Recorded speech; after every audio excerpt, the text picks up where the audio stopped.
A Padaria Castrerreira oferece produtos e serviços produzidos com a qualidade, sabor e carinho que a sua família merece. Bolos, doces, salgados, tortas e um ambiente aconchegante para você relaxar com excelente atendimento. Venha desfrutar de todas essas delícias. Padaria Castrerreira, Rua 12, esquina com a Avenida 5, Vila Rica, Jardim Tiradentes, em Volta Redonda. Salve galera! Demorou, mas saiu o nosso vídeo aí do Gengis Khan, né? A primeira parte dele vai ser feita aqui na padaria, a segunda vai ser em formato de slide, fica mais calmo, mais tranquilo para bater uns papos com vocês. Aqui é muito difícil gravar vídeo por causa dos carros passando toda hora, muitos clientes ali na padaria, então às vezes eu preciso acabar interrompendo de vez em quando o vídeo. Alguns inscritos do canal acabam vindo aqui falar comigo, muita gente daqui do bairro. Então, se eu pausar o vídeo de vez em quando, vocês não reparem, tá bom? Beleza, vamos lá. Por que Lobo do Inferno? Gengis Khan, ele foi analisado não só por historiadores, mas também por muitos estudantes da mente humana. Então, muitos psiquiatras, por exemplo, trabalhando junto com historiadores, tentavam descobrir se o Gengis Khan, o Temujin,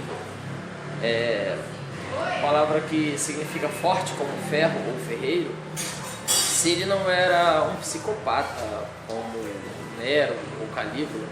E depois de um tempo perceberam que ele na verdade era idealista. Indivíduos portando algum tipo de psicose ou paranoia costumam focar essa paranoia num elemento atormentador ou num elemento aparador. Nesse caso nós podemos falar aí dos arquétipos junguianos.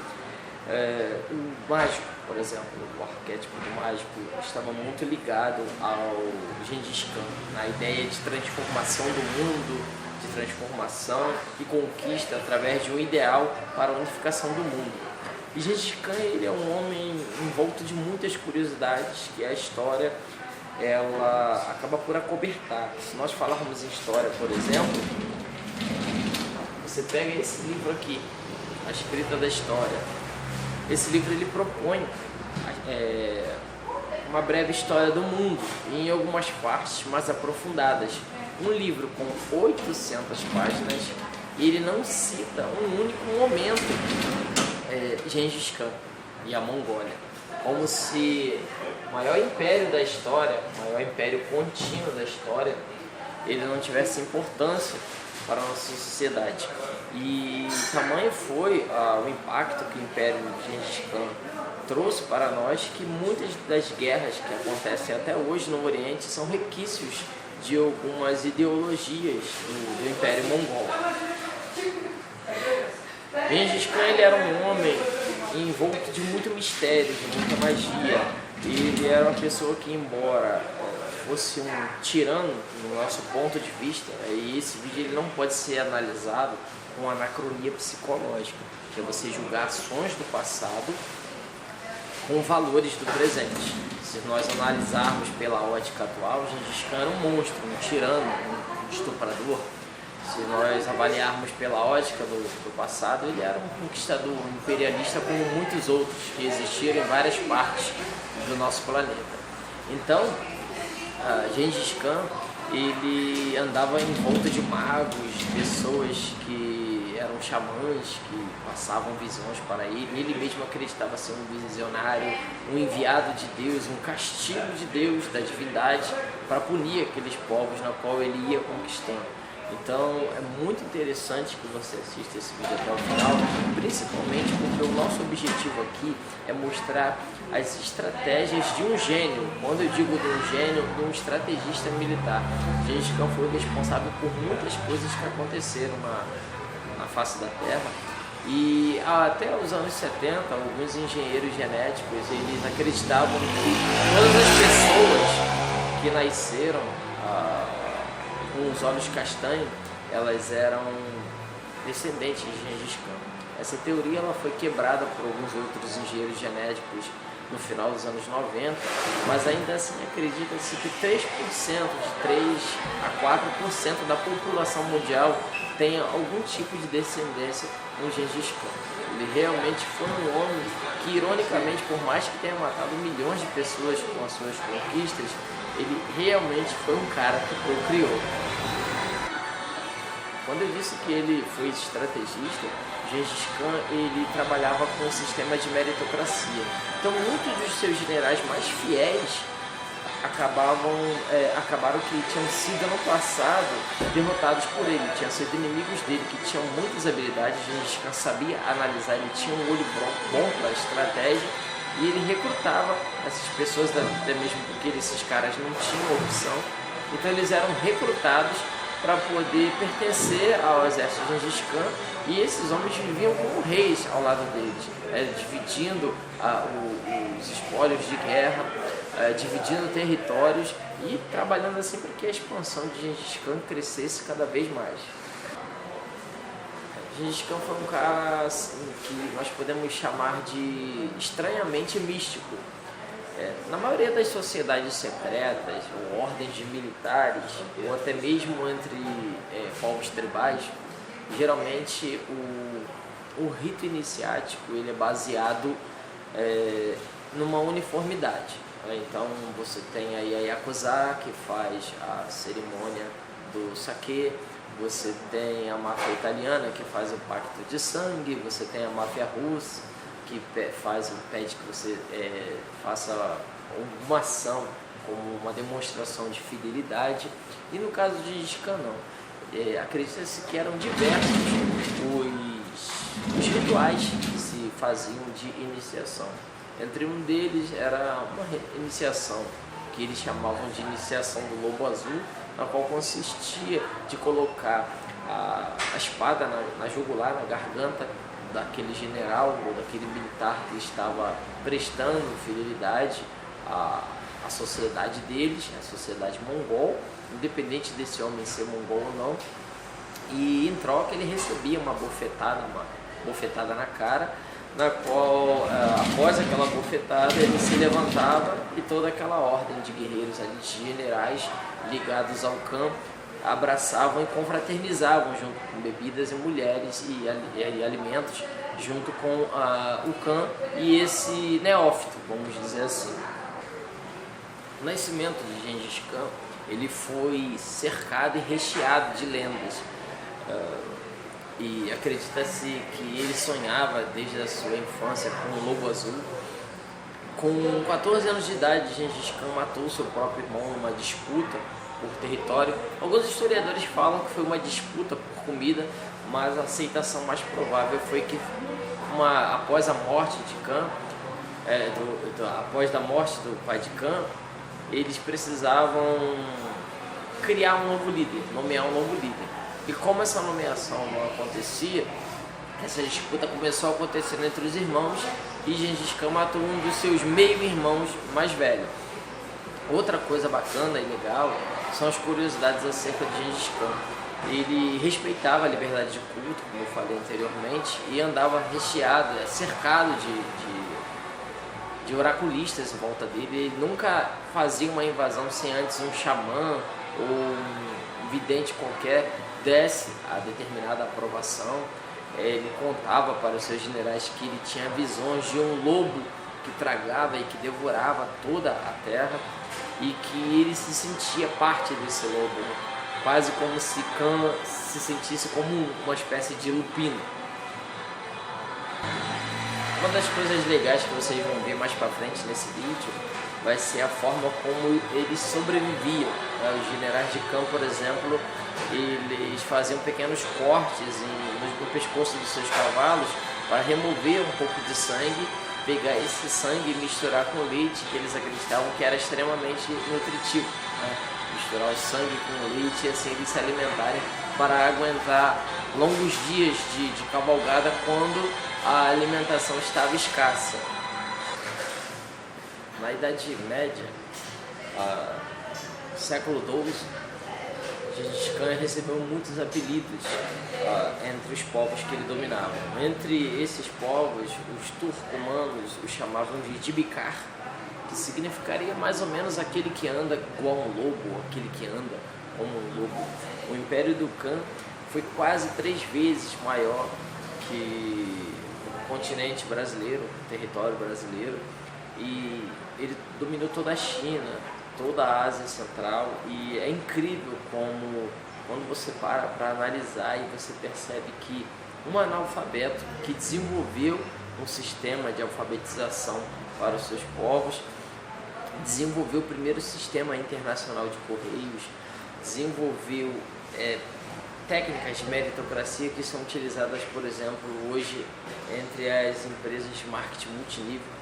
Realmente é um vídeo muito bacana que vocês vão gostar de assistir até o final. Espero que vocês gostem do vídeo. Abração, galera!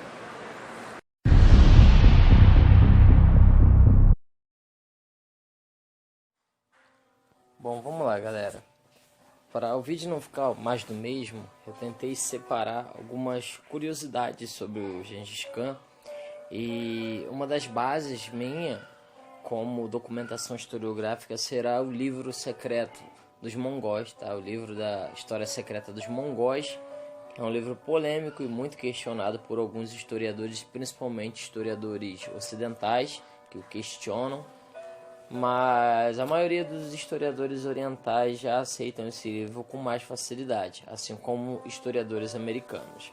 Gengis Khan nasceu em 1162, século XII, com o nome de Temujin. Eu falei anteriormente, significava forte como ferro ou ferreiro. E como todo fenômeno na história, ele era um homem contraditório e cercado de lendas, como a do lobo cinzento que devorava todo o planeta. Alguns povos da Ásia, como os Manchus, o temiam, chamando ele de Soi-san. Não sei se seria Soi-san ou Soi-sang a pronúncia, que significaria lobo azul, devido à crueldade na qual seu domínio se estendia. Os turcomanos também o temiam muito e falavam que existiam lendas sobre ele, de que Temujin virava lobo. Como era muito comum na Idade Antiga e na Idade Média, guerreiros muito poderosos acabavam ficando cercados de lendas.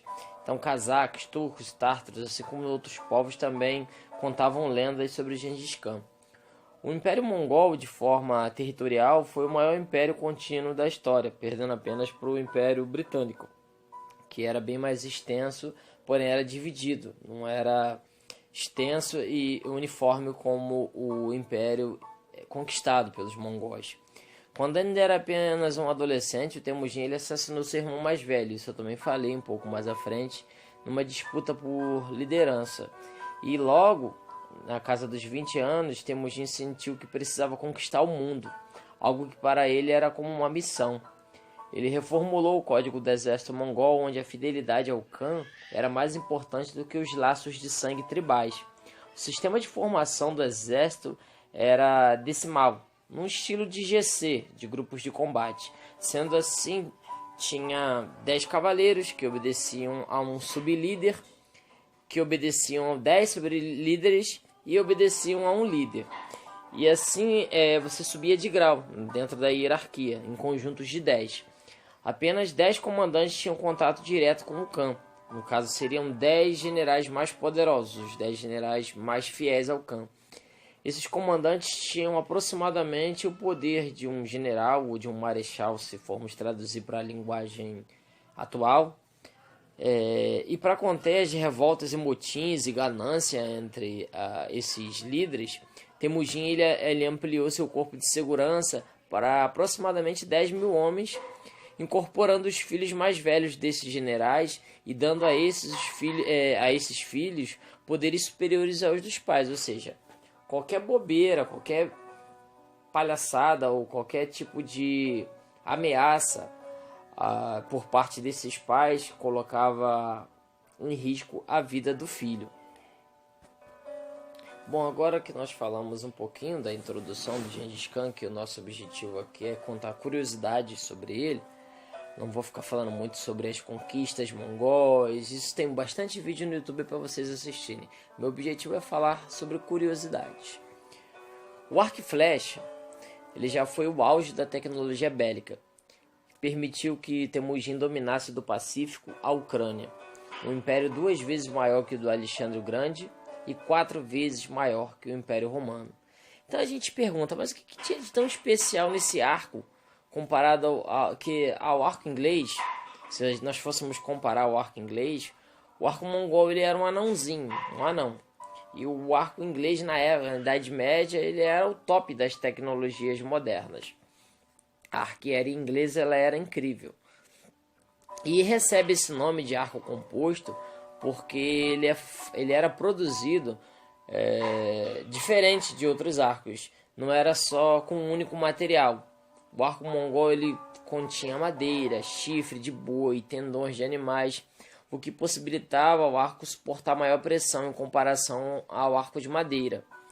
E a flecha disparada pelo arco mongol ela era forte o bastante para perfurar as armaduras, que na época geralmente possuíam de 3 a 5 milímetros de espessura.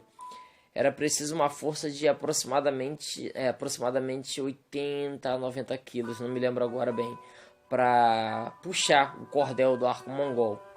E a flecha atingia uma distância entre 200 a 300 metros, dependendo do arco e dependendo do arqueiro. Um bom arqueiro mongol tinha uma cadência de 12 flechas por minuto, ou seja, uma flecha a cada 5 segundos, e isso nós estamos falando aqui montado a cavalo. Mesmo sem infantaria, o exército mongol era muito forte, e embora Gengis Khan tivesse espiões que eram resistentes a andarilhos, nós vamos falar isso mais à frente, era a cavalaria que tornava possível aos mongóis fazerem grandes avanços, e essa cavalaria fez com que eles ficassem registrados na história. Vamos falar um pouquinho agora de algumas atrocidades do Temujin. Eu tinha feito algumas pesquisas e também rodado algumas partes desse áudio no YouTube e ele bloqueou, então eu vou tentar suavizar o máximo possível sobre a questão das atrocidades. Como as tropas do Temujin tinham o hábito de realizar estupros em massa, que era comum nessa época, quando uma cidade estava próxima de ser invadida por seu exército, as mulheres elas geralmente se suicidavam aos milhares para evitá-lo. Geralmente as mulheres eram levadas para a procriação e os homens e os meninos eram mortos, para evitar que a próxima geração se vingasse dos mongóis. Se houvesse um fosso grande, por exemplo, entre a sua tropa e a fortaleza a ser invadida, que era comum antigamente as fortalezas terem fosso com água, às vezes apenas como uma cova, o Gengis Khan mandava jogar prisioneiros vivos aos montes para fazer uma espécie de aterramento, ou seja, para aterrar o solo com corpos, para nivelar o terreno para o combate, para assim ele poder passar com a cavalaria dele por cima dos corpos.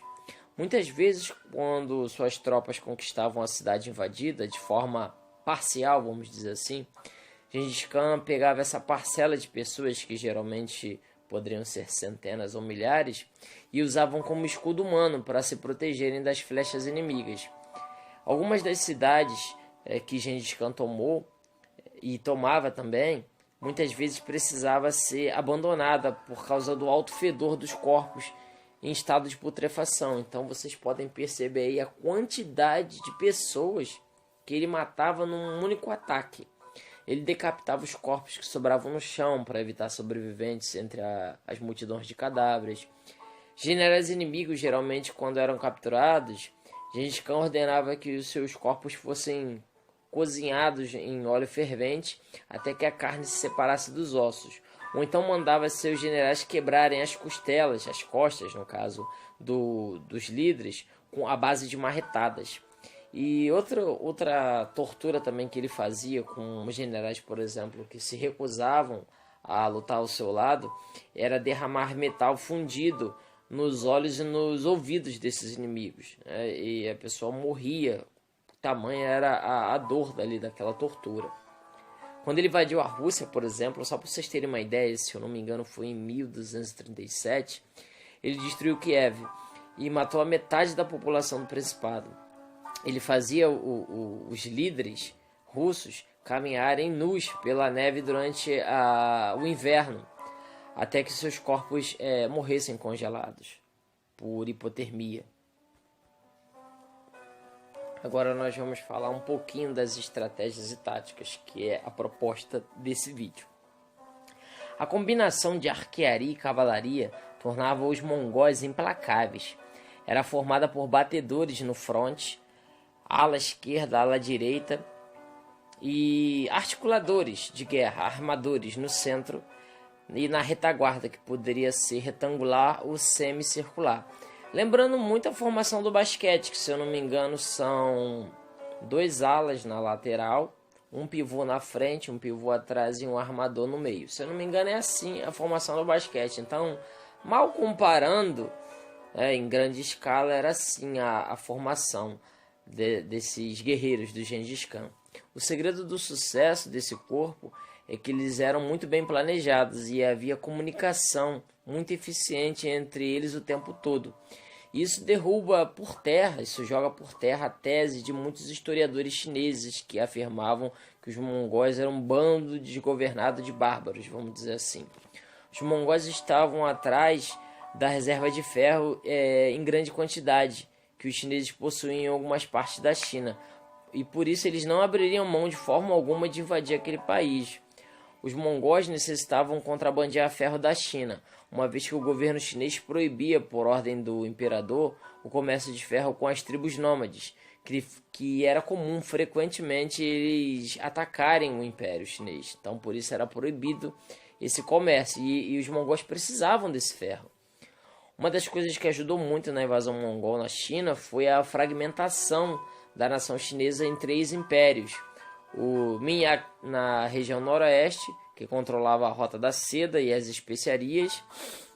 O Jing, ao norte, controlando territórios ao redor do Huanghe, o Rio Amarelo. E os temíveis Song na região sul. Esse último possuía um alto grau de desenvolvimento militar, e eles foram os responsáveis pelo desenvolvimento da pólvora, os Songs. Os mongóis geralmente atacavam e saqueavam vilas e vilarejos comerciais que ficavam ao redor das cidades que eles planejavam dominar. Esses ataques quase sempre resultavam em capturas de escravos e estupros coletivos. A tática favorita dos mongóis era a simulação de uma retirada, que fazia com que o inimigo se afastasse do seu posto. Logo em seguida, os mongóis voltavam a atacar com carga de cavalaria, que é aquela correria total, avançando com ímpeto, destruindo os inimigos com um elemento surpresa, uma vez que montar um contra-ataque ficaria difícil, já que eles estavam longe da base de comando. Também utilizavam animais como cães, porcos e até bois, incendiando os animais e os enviando correndo para cima dos inimigos. Isso é algo até cruel de se imaginar, mas para os mongóis só interessava a vitória total. Muitos desses bois às vezes possuíam lanças amarradas em suas laterais para empalar quem entrasse em seu caminho. Para destruir cidades, por exemplo, eles utilizavam aves amarrando mechas, pegando fogo nos pássaros, e os soltavam. Esses pássaros desesperados com fogo pousavam nos telhados, pondo em minutos a cidade ao chão com incêndios. Principalmente porque na Idade Média era muito comum, pessoal, o uso de telhados de madeira com palha de coqueiro para trazer conforto térmico. Então o ataque por incêndio sempre foi muito eficiente na arte da guerra. Basta lembrar as bombas incendiárias usadas na Guerra do Vietnã, sendo o Vietnã quase totalmente nos anos 60 e 70 floresta. O que você faz para você pegar um animal, vamos dizer assim, na floresta? Você incendeia quando você não consegue domá-lo ou capturá-lo. E era mais ou menos a tática que os americanos faziam, de pegar, atear fogo e depois atacar com ímpeto. Agora, uma coisa interessante foi contra o Império Jing. Gengis Khan ele utilizou não o ataque direto, mas o emprego de espiões. Utilizou olheiros, informantes e tradutores. Seus espiões foram os responsáveis por copiar equipamentos como o trebuchet. Não consegui achar uma imagem dele na internet da forma como os mongóis utilizavam, mas se vocês pesquisarem trebuchet vão encontrar alguns parecidos com os que os mongóis utilizavam.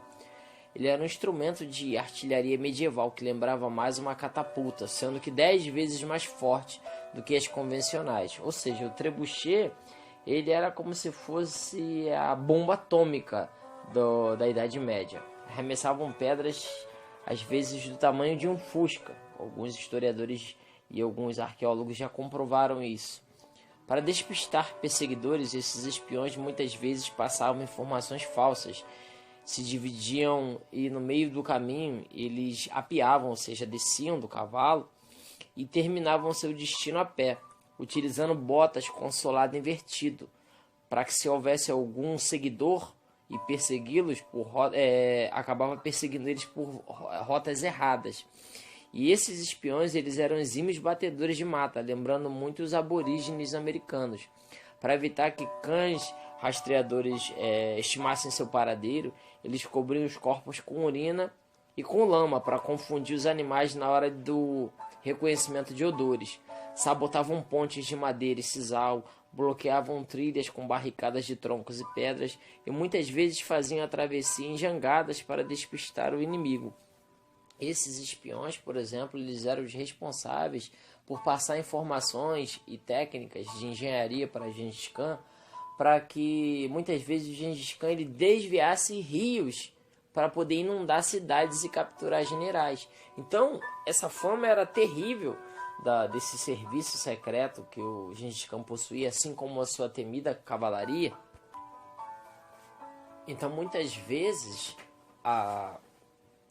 os exércitos, sabendo disso, abandonavam o seu general, e esse general, sabendo que ia ser dominado, invadido, ele se entregava, ele preferia se entregar pessoalmente do que ver a sua cidade ser completamente destruída, tendo em vista que Gengis Khan ele foi desenvolvendo um código, que ele queria que esse código dominasse o mundo, e se uma pessoa, por exemplo, aceitasse as suas exigências, o povo não era violado. O que acontecia geralmente era que o Gengis Khan pedia para que algumas das princesas, das mulheres da realeza, fossem servidas a ele para que se casassem com os seus generais, e ele pedia que se pagasse alguma espécie de imposto com a matéria mais valiosa de determinada cidade. Então, se uma cidade, a matéria mais valiosa fosse o ferro, eles iam pagar um tributo de ferro. Se fosse, por exemplo, banana, vamos supor, ia ter que pagar um tributo de banana. E assim funcionavam as parcerias. E esses exércitos, quando convocados pelo Gengis Khan, deveriam ir lutar em prol de Gengis Khan. Não era diferente que muitos generais, como o Agamenon, por exemplo, fazia, o Agamenon da Grécia. O vídeo ele ficaria muito extenso se nós contássemos aqui todas as técnicas que foram descobertas por historiadores até hoje. Então eu vou me limitar em nessas técnicas que eu falei para vocês. O Império Jing, que eu citei acima, por que o Gengis Khan ele não atacou diretamente? Porque ele precisou utilizar um amplo serviço da sua rede de espiões. Porque o Império Jing ele tinha como proteção a famosa muralha da China. Portanto, nós podemos entender que o esforço de guerra e a rede de espionagem dele tinha que trabalhar para que eles não usassem uma estratégia errada. E o Gengis Khan ele precisava conquistar esse império, assim como ele conquistou a China em sua totalidade. Então, para que o vídeo não fique muito longo, provavelmente nós gravaremos uma parte 2 assim que eu terminar o nosso próximo vídeo, que teve muitos pedidos, que será o vídeo falando sobre a Bratva, a máfia russa. Mas só para falar um pouco aqui sobre a velhice e a morte do Khan, Gengis Khan ele não pôde participar das campanhas na Europa. Ele já estava com 65 anos mais ou menos, e essa idade era o dobro da expectativa de vida da época para um guerreiro mongol. E ele optou por ficar na Ásia Central, na região que hoje nós chamamos de Mongólia. Ele preferiu se dedicar ao seu passatempo favorito, que era a caça. Embora ele ainda tivesse participado de uma última campanha no norte da China contra o Império Qicha. Eu acho que é assim a pronúncia, não sei se é Qicha ou Qicha, né? Porque CH em chinês eu acho que faz som de Ti, então o Império é Qicha. acho que foi em 1224. E durante uma batalha, dentro dessa campanha, o Khan ele tombou do cavalo, sendo em seguida atacado por um javali. Fontes chinesas revelaram que os Jings utilizavam cães, lobos, javalis e até ursos para a defesa do império. O ferimento do Khan foi tratado, mas uma infecção matou Gengis Khan. Eu acredito que possa ter sido uma espécie de, acho que é canocitopefaga, um troço assim, o nome da substância, na saliva do javali e de alguns cães, que causa uma infecção muito grave. Mas isso é apenas uma especulação, tá, pessoal? Alguns nerds brincam na internet dizendo que a morte do rei Robert Baratheon em Game of Thrones foi inspirada na morte do Gengis Khan, essa morte por ataque de javali. Khan ele escolheu seu terceiro filho, Ogedei, para ser o seu sucessor. O sepultamento de Gengis Khan ocorreu no maciço de Kentei, na Mongólia, mas o local exato foi mantido em segredo. E até hoje, expedições científicas e arqueológicas tentam encontrar o corpo de Gengis Khan. Dizem que em seu leito de morte, ele pegou uma pequena bandeira que ele carregava consigo com o formato de um sol e disse: que esse sol brilhe em nossa terra e não se esqueça do derramamento ocasionado por nossos irmãos dominadores e revolucionários, e que o espírito de luta brilhe para sempre em nossos corações e lembranças por toda a eternidade. Pessoal, grande abraço.